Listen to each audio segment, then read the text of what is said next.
All right, welcome to day 19. That's 20, huh? Okay, 10, 5, 4. What's wrong with that? Day 19. There it is, day 19, yay! Okay, everybody who's been keeping up, you know what this is. This is day 19 of the 102-day sexual challenge as presented from David Thomas, my husband, thank you very much, to Marla Thomas, me the wife. Background, I always like to give you an update. Ann and Doug, blah, blah, blah, from blah, blah, blah, said he suggested, or the wife suggested to the husband, or the husband suggested to the wife, let's have sex straight for 101 days. Let's see how that turns out. Dave gets a hold of this little clip of information, as only Dave would. He then says to me, we can do it for 102 days, thinking that it would satisfy all of his dreams and all of his desires. And here we are, day 19, and this is coming to a quick halt, and I know that I'm slow putting up these videos, but here's what you should know. We've already dealt with sexual entitlement. We've already dealt with the need for extreme creativity when you take on any of this. And let me also suggest that before you get ready to endure such a challenge, as you would everything else, people, this requires training. You must train. You must train your mind, you must train your body, and you must train and consult and get your spirit right.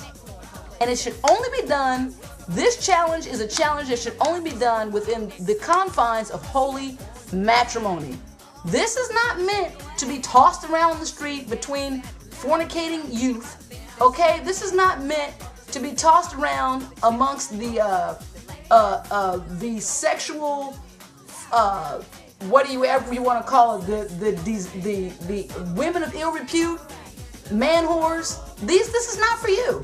This is for people who are dedicated to bringing intimacy back into the relationship and to challenge ourselves to get as close as we can get to each other.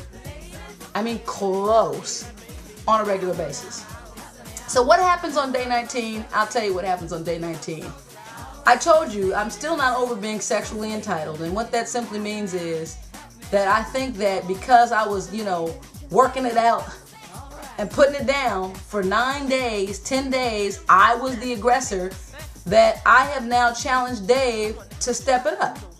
So, what I'm saying to you is, Dave being a member of Take 6, the one thing that he should be able to have, right, is a crazy creative mind. He needs to be able to make our sexual experiences like writing songs, a beautiful melody, and he should just lay it out like that. Just should be beautiful, just perfect pitch. I'm sure that wasn't perfect pitch, but whatever. So here's what I'm waiting on now. Dave, this is not just for the Marla and Dave fans. This is for you, big guy. Make it happen. Love me up. Make it exciting. Get creative. Make the experience like the deepest song you've ever written in 8-part harmony, not 6. That's what I'm looking for. That's what I'm waiting for. And I'm not just waiting. I'm insisting and I'm demanding it because I think I'm worth it. Okay? So on day 19, we're barely hanging in there. And what we really need right now is an infusion of creativity. We need man creativity. So, if any of you have any suggestions, please hit us up. If you can give Dave any ideas, maybe role play, maybe he should dress up like After 7 or, I don't know, Prince. That seems to be one of his old-time favorites. Put on some heels and some little chaps. Ow! See what happens with that. Anyway, www.marlandave.com. That's where you'll find us. Hit us up in the lounge. Talk to Dave, fellas. Talk to Dave. Give him some suggestions. Make it happen. And that's it. That's all I have to say about that. And I'm out. Sexual chocolate.